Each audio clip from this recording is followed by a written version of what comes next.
రాజస్థాన్ రాష్ట్రం చురు జిల్లా బైన్సాలి గ్రామంలో 2024 జనవరి 31న కళాకాంతి లేవు. భూప్ సింగ్ అయితే జీవోత్సవంలా కేవలం కదులుతున్నాడంతే. ఇంతకీ వాళ్ళ పెద్ద కొడుకు 8 ఏళ్ల అనురాగ్ ఉన్నాడు కదా, అతన్ని జాగ్రత్తగా సాకి పెద్ద చేసి ప్రయోజకుని చేద్దామని, దుఃఖం విడిచి ప్రశాంతంగా ఉండమని అయిన వాళ్ళు సలహా ఇచ్చారు. ఉన్న కొడుకును చూసుకుంటూ బ్రతకాలని అనుకున్న ఆ దంపతుల ఇంట్లో మరో కలవరం జరుగుతుందని ఎవ్వరూ ఊహించలేదు. 2024 ఫిబ్రవరి 28 ఉదయం 5:30 సమయం. కస్తూరి, గార్విట్ల మాదిరిగానే అనురాగ్ కూడా కడుపు నొప్పి అంటూ ఏడవసాగిన కాసేపటికే వాంతులు చేసుకున్నాడు. పక్కనే నిద్రపోతున్న మేనకా, భూప్ సింగ్లు వెంటనే లేచి అతన్ని హాస్పిటల్కు తీసుకువెళ్లారు.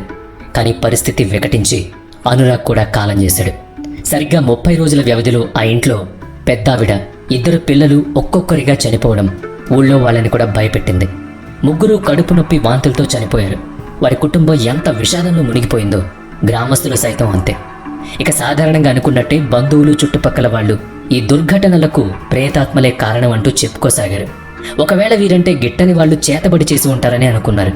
2024 మార్చి 4వ తేదీ రాత్రి మేనక దుఃఖంతో అట్లే నిద్రపోయి ఉన్న వేళ ఆమె ముక్కుకు ఏదో కాలుతున్న వాసన కనిపించింది. ఆ వెంటనే ఆమెకు మెలకు వచ్చింది. చూస్తే ఏముంది, అల్మరాలో దుస్తులు, గదిలో కిటికీ తెర, ఆ వెనుక దొడ్లో ఆరేసి ఉన్న బట్టలు కాలిపోతున్నాయి. ఆమెకు వెన్నులోంచి చలి పుట్టుకొచ్చింది. నోట మాట రాక మెదడు మొద్దుబారింది. మరుక్షణంలో తేరుకుని ఇంట్లో వాళ్ళని నిద్రలేపింది. అందరూ బయటకు రాగానే వాళ్ళ ఇల్లు తగలబడిపోయింది. ఊహించని ప్రమాదానికి బిత్తరపోయిన భూప్ సింగ్ మరుక్షణంలోనే తేరుకుని అగ్నిమాపక దళం సహాయం కోసం ఫోన్ చేశాడు. ఫైర్ సర్వీస్ వాళ్ళు వచ్చేసరికి కాస్త సమయం పట్టింది. ఆలోగా ఊరి జనమంతా అక్కడకు పోగయ్యారు. ఫైర్ సర్వీస్ వాళ్ళు మంటలను అదుపులోకి తీసుకొచ్చారు. కాలం కనికరించిందేమో, ఎవ్వరికీ ఏ అపాయం జరగలేదు. బట్టలు అంటుకుని ఇల్లు కాలిందని అందరూ అనుకున్నారంటే అలా అని సమాధానపరుచుకున్నారు. అయితే ఇది ఖచ్చితంగా చేతబడి ఎవరో ప్రయోగం చేసుంటారు అని ఊరంతా గుసగుసలాడుతోంది. భూప్ సింగ్ కుటుంబం కూడా దాన్ని నమ్మింది. దీంతో వాళ్ళు మంత్రగాళ్లను రప్పించారు. వాళ్ళు చేసిన పూజలు కూడా ఫలించలేదు. ఈసారి భూప్ సింగ్ తల్లి, తాత నిద్రపోతుండగానే మంచానికి నిప్పంటుకుంది. దొడ్లో ఉన్న పశువుల పాక, ఆ పక్కనే ఉన్న గడ్డివాము తగలబడ్డాయి. భూప్ సింగ్ను పగబట్టిన ప్రమాద పరంపర అక్కడితో శాంతించలేదు. ఊళ్ళో వాళ్ల దుస్తులు, పశువుల దొడ్లు, గడ్డివాములు కూడా తగలబడుతున్నాయి. ఏ రోజు ఎవరికి ఏమవుతుందో చెప్పలేకపోతున్నారు. మంటలార్పే అగ్నిమాపక కేంద్రానికి అస్తమానం బైన్సాలి గ్రామం వచ్చి వెళ్లడమే సరిపోయింది. మంత్రగాళ్లు సైతం ఆ మిగతా ఇళ్లలోనూ పరిహార పూజలు చేస్తూనే ఉన్నారు. ఊరు మొత్తానికి ఏదో పీడ పట్టిందనుకున్నారు. ఒకదాని తర్వాత ఒకటి జరుగుతున్న సంఘటనలతో మనసులు కక్కలావికలమైపోయాయి. అదే అదునుగా ఇటువంటి నమ్మకాలు రేకెత్తించడం, సగటు మనిషి వాటిని నమ్మడం సహజం. ఏదో జరుగుతోంది, ఏదో పాపం చేశాం, ఎవరో మా మీద ప్రయోగం చేస్తున్నారు, ఎందుకు పగబట్టాయో దుష్టశక్తులు అనే అనుకోని ఆలోచనలు గ్రామస్తుల మదిని చుట్టేశాయి. ఎవ్వరికీ కంటి మీద కొనుకులేదు. నిద్ర కరువైంది, ఆందోళన ఎక్కువైంది, బలహీనతలు భయపెడుతున్నాయి. ఈ ఉపద్రవం శాంతించేదాకా మంత్రగాళ్లు, అగ్నిమాపక దళం ఊళ్ళోనే మకాం ఉండాలని ఊరంతా కలిసి వేడుకుంది. మంత్రగాళ్లు ఉంటామన్నారు కానీ అగ్నిమాపక దళం వాళ్ళు ఫోన్ చేసిన వెంటనే వస్తాం కానీ ఊళ్ళోనే ఉండిపోమంటే కుదరదన్నారు. అయితే అగ్నిమాపక దళం తిరిగి వెళుతూ ఆ ఊరికి చెందిన పోలీస్ స్టేషన్లో బైన్సాలి గ్రామంలో జరుగుతున్న వరుస ప్రమాదాల గురించి వివరించి చెప్పింది. ఏదైనా పెద్ద అగ్ని ప్రమాదం జరిగి ఊరంతా కాలి బూడిదైతే పోలీసులకు తలనొప్పి తప్పదు, కొంచెం విచారించి చూడనని హెచ్చరించి వెళ్ళింది. ఈ వరుస దుస్సంఘటనల గురించి పోలీసులు కూడా వింటూనే ఉన్నారు. అయితే అగ్నిమాపక దళం నేరుగా వచ్చి హెచ్చరించడంతో పోలీసుల్లో కలకలం బయలుదేరింది. విషయాన్ని తీవ్రంగా తీసుకోవాల్సిందేనని అర్థం చేసుకున్నారు. స్వయంగా బైన్సాలి వెళ్లి విచారణ చేపట్టేదాకా ఊళ్ళో ఒక్కరికి ఈ విషయం గురించి పోలీసులకు చెప్పాలనే ఆలోచన లేకపోవడం విచిత్రం. తమ ఊరి మీద దుష్ట శక్తుల్ని తోలారు కనుకే ఈ కీడులన్నీ జరుగుతున్నాయని ఊరంతా ఒక్క మాట మీదే పోలీసులతో చెప్పింది. అసలు ఈ మూఢనమ్మకాల్ని పెంచి పోషిస్తున్న మంత్రగాళ్లను అదుపులోకి తీసుకుంటేనే కానీ ఊరి వాళ్లు తమకు సహకరించాలని భావించిన పోలీసులు అందుకు ఉద్యుక్తులు కాగానే ఊరంతా కలిసి వారిని అడ్డుకున్నారు. అంతటితో ఆగారా, పోలీసులే దూరంగా తరిమారు. విధిలేని పరిస్థితుల్లో వెనుతిరిగిన పోలీసులు చురు జిల్లా పోలీసు అధికారులకి సంగతి చెప్పారు. జిల్లా ఎస్పీ ఓ 50 మంది పోలీసుల బలగాలతో బైన్సాకు వచ్చారు. జిల్లా పోలీసు అధికారి స్వయంగా రావడంతో గ్రామస్తులు ఎంతో మర్యాదగా మాట్లాడుతూ తమ సమస్యలన్నింటినీ ఏకరువు పెట్టారు. ఇన్ని జరుగుతున్నా అగ్నిమాపక దళం ఊళ్ళో ఉండడానికి నిరాకరించిందని, ఇక్కడే ఉండి తమకు పూజలు చేస్తూ సహాయం చేస్తున్న మంత్రగాళ్లను పోలీసులు తరిమేదలుచుకున్నారని చెప్పారు. అందుకే తాము ఎదురు తిరిగామని చెప్పారు. ఎస్పీకి వారి ఉద్దేశం అర్థమైంది. ఆయన గ్రామస్తుల మీద చర్యలు తీసుకోము కానీ తమ విచారణకు వాళ్ళు సహకరించాలని కోరారు. వాళ్ళు సరేనన్నారు. పోలీసులు అదుపులోకి తీసుకున్న మంత్రగాళ్లు తాము ఊరి వాళ్ల క్షేమం కోరి పూజలు చేస్తున్నాం తప్ప వాళ్ళను భయపెట్టడం లేదని, ఊళ్ళో దుష్ట శక్తులు తిరుగుతున్నాయి కనుకే ఇవన్నీ జరుగుతున్నాయన్నారు. ఆ శక్తిని తామే కనిపెడతామన్నారు పోలీసులు. విచారణ మొదలైంది. అలా పోలీసులు భూప్ సింగ్ ఇంట్లో జరిగిన 3 అనుమానాస్పద మరణాల గురించి ఆరా తీయడం మొదలుపెట్టారు. ఆ ముగ్గురిని పాతిపెట్టిన చోటు నుంచి మృత కళేబరాల్ని వెలికి తీయించి పరీక్షలకు పంపించారు. అయితే తాము గర్విట్ను మాత్రమే పాతిపెట్టామని, మిగతా ఇద్దరిని దహనం చేశామని భూప్ సింగ్ చెప్పాడు. కనీసం గర్విట్ కళేబరానికైనా పరీక్షలు చేయిద్దామని పోలీసులు చెప్పగా ముందు తటపటాయించిన భూప్ సింగ్ కుటుంబం నిజ నిర్ధారణ కోసం అవసరమని చెప్పడంతో ఒప్పుకున్నారు. అలా కోర్టు ఆదేశంతో ఊరు సమక్షంలో గర్విట్ కళేబరాన్ని తవ్వి తీయించారు. ఆ స్థలంలోనే అటాప్సీ నిర్వహించి కొన్ని అవయవ భాగాలను ల్యాబ్కు పంపించారు.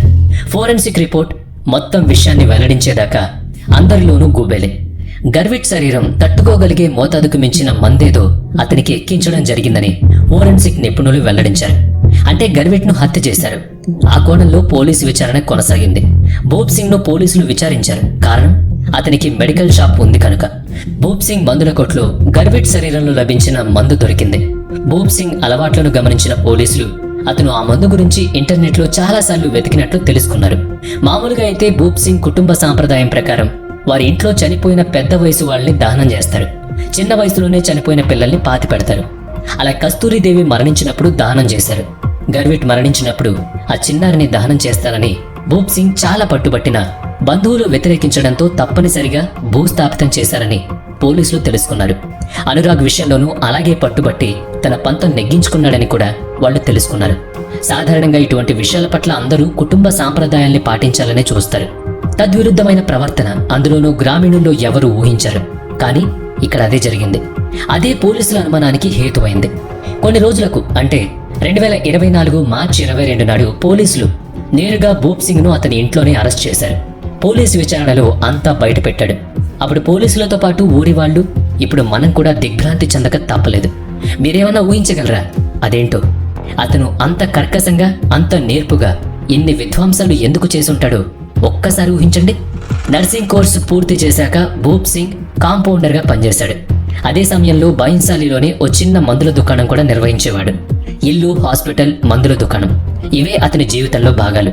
బాధ్యత కలిగిన మనిషి అయినా కూడా భార్య మేనకను ఎందుకు అనుమానించేవాడు? ఆమెకు ఎవరితోనూ అక్రమ సంబంధం ఉందనుకునేవాడు. అయితే తన స్వభావరీత్యా ఎవరితోనూ కలిసేవాడు కాదు కనుక ఆ సందేహాన్ని తన మనసులోనే దాచుకున్నాడు. అనురాగ్ గర్విట్లు తన సంతానం కాదనుకునేవాడు. పిల్లలిద్దరూ ఎవరితోనైనా ఇట్టే కలిసిపోయేవాళ్ళు. మనసులో మాట నిర్మోహమాటంగా పైకనేవాళ్ళు. ఇది తన స్వభావానికి విరుద్ధం కదా. తన తీరే తన పిల్లలకు రావాలి కదా. అసలు అలా ఎలా జరుగుతుంది? అది సృష్టి స్వభావం అని భావించే భూప్ సింగ్ అందుకు భిన్నంగా ఉన్న పిల్లలిద్దరూ తనకి పుట్టలేదు అని నమ్మాడు. మరి తన పిల్లలు కాని వారికి తన తండ్రిగా ఉండడమా అని తెగ గింజుకున్నాడు. తనలో తాను తన్నుకున్నాడు. పిల్లలిద్దరినీ చంపనిదే తనకు శాంతి లేదనుకున్నాడు. ఇదిగో ఇది మూర్ఖత్వం అంటే, ఇది చదువుకున్న మొద్దుతనం అంటే. మెడికల్ ఫీల్డ్ అని చెప్పినప్పటికీ కేవలం అనుమానభూతం.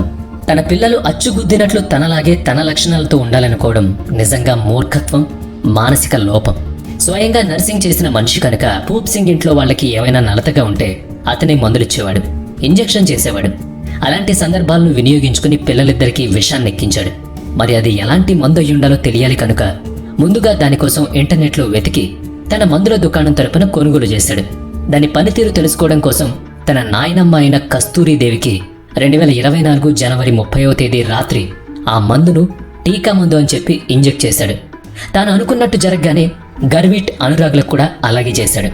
ఊళ్ళో వాళ్ళంతా దాన్నో చేతబడి మంత్రప్రయోగాన్ని అనగానే దాన్నే అవకాశంగా తీసుకుని తనకు అనుకూలంగా మలుచుకుని ఆ వదంతిని నిజం చేస్తూ తన ఇంట్లోనూ ఊళ్ళో వాళ్ళ ఇంట్లోనూ భూప్ సింగ్ నిప్పు పెట్టాడు. ఇవన్నీ దుష్టశక్తుల పన్నాగాలుగా చిత్రీకరిస్తూ బలం చేకూర్చాడు. ఎంత రాజస్థాన్ అయినా కూడా శీతాకాలంలో చలి గట్టిగానే ఉంటుంది. జనవరి, ఫిబ్రవరిలో ఇల్లు కాలిపోయేంత వేడైతే ససేమిరా ఉండదు. అందుకోసం దహనశీలత కలిగిన లోహ రసాయనాన్ని కిరోసిన్లో ముంచి ముక్కలు చేసి తన ఇంట్లోనూ ఊళ్ళో వాళ్ళ ఇళ్లలోనూ వేర్వేరు ప్రదేశాల్లో వెదజల్లేవాడు. అది గాలి తగలగానే మండిపోయేది. ఆ పదార్థం కూడా అతని మందుల దుకాణంలో దొరికింది. సరే, అంతా తేటతెల్లమైపోయింది. కానీ ఒక సందేహం మాత్రం మిగిలిపోయింది. మేనకను అతను ఎందుకు వదిలేశాడు? అతని కోపం ఆమెపై కాదు. అవును, విషయం ఏంటంటే ఇంట్లో వరుసగా ఇలాంటి దుస్సంఘటనలు జరుగుతుండడంతో భయభ్రాంతులకు గురైన మేనక కుటుంబ సభ్యుల్లో ఎవరో ఒకరు ఎప్పుడూ ఆమెతోనే ఉంటూ ఉండడంతో అతని ఆలోచన పారలేదు. అప్పటికి ఓ రోజు ఆమె తాగే పాలల్లో విషం కలిపాడు. అవి ఆమె నోటికి రుచించకపోవడంతో పాలు పాడైపోయాయనుకుని పారబోసింది. ఆమె బ్రతికిపోయింది. ప్రస్తుతం ఈ కేసు కోర్టు విచారణలో ఉంది. మెడికల్ స్టూడెంట్ అయ్యుండి మూఢత్వంతో ప్రవర్తించిన భూప్ సింగ్ గురించి మీరేమనుకుంటున్నారు? అతను తనకు తన చదువు ఇచ్చిన జ్ఞానంతో కావాలనుకుంటే పిల్లలకి DNA పరీక్ష చేయించుండొచ్చు. అసలు తన అనుమానం నిజమా కాదా అని కొంచెం నిదానంగా తానే పరిశోధన చేసి ఉండొచ్చు. లేదా నింద మోపుతూ ఎవరైనా స్నేహితులకు చెప్పి ఉంటే వారైనా పరీక్షలు చేసి నిర్ధారించుకోమని సలహా ఇచ్చి ఉండేవారు కావచ్చు. వేరే మగాళ్లతో మాట్లాడటం తనకు నచ్చట్లేదని చెప్పి ఉండొచ్చు. ఇది మళ్లీ గొడవలకు దారితీయొచ్చు అనుకోండి. కానీ అతనిలోని అనుమానపు పిశాచికి ఇంట్లో వాళ్ళు సమాధానమిచ్చి ఉండేవాళ్ళు. కనీసం తనలో తాను ముడుచుకుపోతూ చదువుకున్న జ్ఞానాన్ని సద్వినియోగం చేసుకోకుండా హతమార్చడానికి మాత్రం తన చదువును ఉపయోగించుకున్న విద్యా విహీనుడయ్యాడు భూప్ సింగ్. ఇలాంటి వాళ్ళు మన చుట్టూ మీరేం బాధపడినంటే మన ఇళ్లల్లో కూడా ఉండుండొచ్చు, ఉంటారు కూడా. మరి దీనిపై మీ కామెంట్ ఏంటి?